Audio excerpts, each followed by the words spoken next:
What's happening, everybody? Welcome back to my channel. In today's video, I'm going to be sharing tips on how I schedule my college classes for the upcoming semester. Hello folks, my name is Trinidad Sanchez and welcome back to my channel. And if you're new to my channel, make sure you hit that subscribe button below and hit that little notification bell so that way you could be notified when my newest content is released. Also, if you haven't had the opportunity to follow me on Instagram, make sure you follow me. My handle is @TJSmacks. This way you can see some of my posts that I post on there daily in relation to college. And then also, if you guys have any questions about college, you could always reach out to me and I could share some of the tips that I learned along the way. Last thing I want to mention, make sure you subscribe to this channel because at my 1,000 subscriber mark, I will be doing a giveaway. So subscribe so that way you can stay updated and stay tuned for that giveaway. You clicked on this video because you're trying to find out how to schedule your college classes. Whether you are new at this or someone that is experienced and trying to find a new way to do it, I'm going to be sharing my personal way on how I actually schedule my classes for the upcoming college semesters. Many people have different approaches to this. However, I'm hoping that the way that I do it personally benefits you and makes it a lot more easier when picking out your classes for the upcoming semester.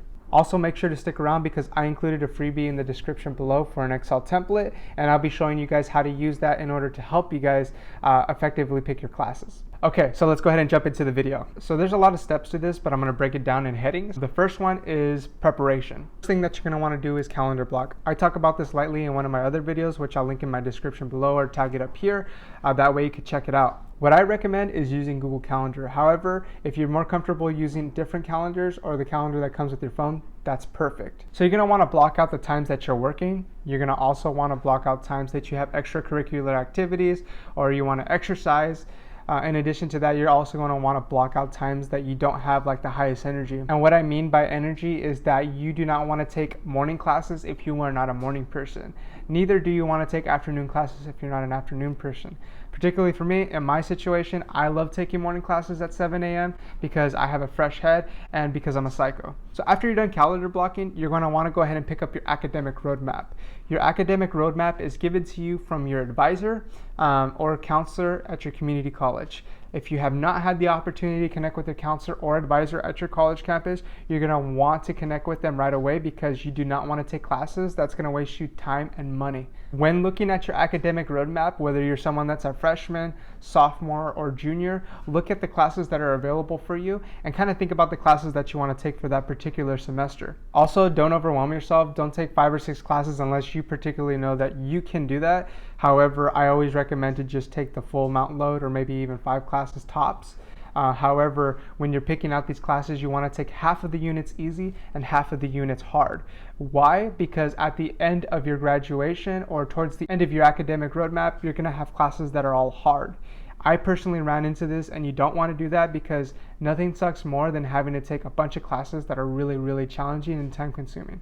So make sure you balance that out. So after you pick out the courses that you want to take for that semester and have them written down next to you on a blank piece of paper, you're going to want to open up your college catalog. This takes us to the next heading, Rate My Professor. Now, many of you may already know what RateMyProfessor is, but for those of you that don't, RateMyProfessor is an online database that holds professor ratings for institutions or colleges, so that way you can get a better idea of like what professors you should take and what professors you shouldn't take based off what other students have said taking their classes. On the website, you can search up the college or the professor's name. I particularly just like to look up the professor's name because it's a lot more easier. You're going to want to check out those ratings and the comments that they have for that particular professor. Important disclaimer that I do want to disclose, make sure you check in with your classmates or some of your friends first. The reason why I recommend that is because sometimes on Rate My Professor, it doesn't accurately reflect on how well the professor did. Sometimes students give them a poor rating because the professor gave them a poor grade because the student didn't perform well, and that's not the professor's fault. So you want to make sure you check in with your classmates or friends to get a better idea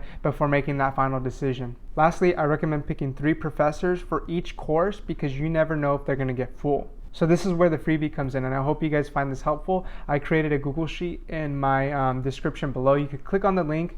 I made it downloadable so that way you guys could download the template and use it on your computer if you have Microsoft Excel, or you could download it for yourself to use in Google Sheet. The purpose of this document is to rank your professors from choice number 1 to choice number 3 and get a better idea of like which professor you want to take based off of some of the comments that the students made and their ratings. Also, don't forget to smash the like button if you're finding this video helpful. All right, so with that being said, said, this takes us to the last heading, which is rank your professors on the spreadsheet. After you made a decision on the professors that you want to take, the top 3 professors, don't forget, you're going to want to rank them by choice. Have choice number 1 the highest and choice number 3 the lowest. This way you have a better idea of which professor you prefer to take over the other, and just in case the class gets full, you could always revert to choice number 2 just by copying and pasting the section number. And if you're from a college that's highly populated like mine, classes will typically run out really quickly. So having this in advance is super helpful, especially for professors that are really good and you know you want to take them.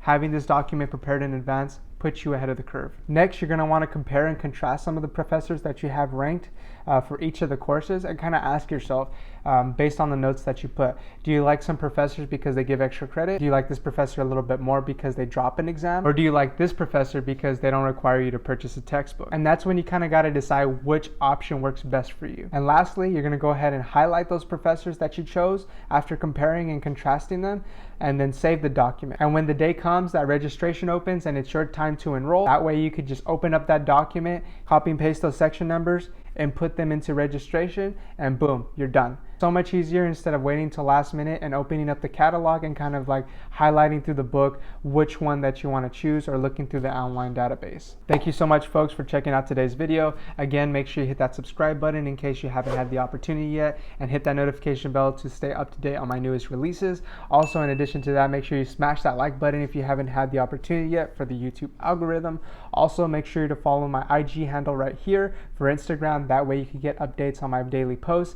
In addition to that, you can reach out to me if you want to see any videos that I can create, or if you have any questions that I could help you out with. I also wanted to announce on my 1,000 subscriber mark, I will be doing a giveaway, so make sure you subscribe and stay tuned for that one as well. Thank you all for your support. Happy holidays and have a great day.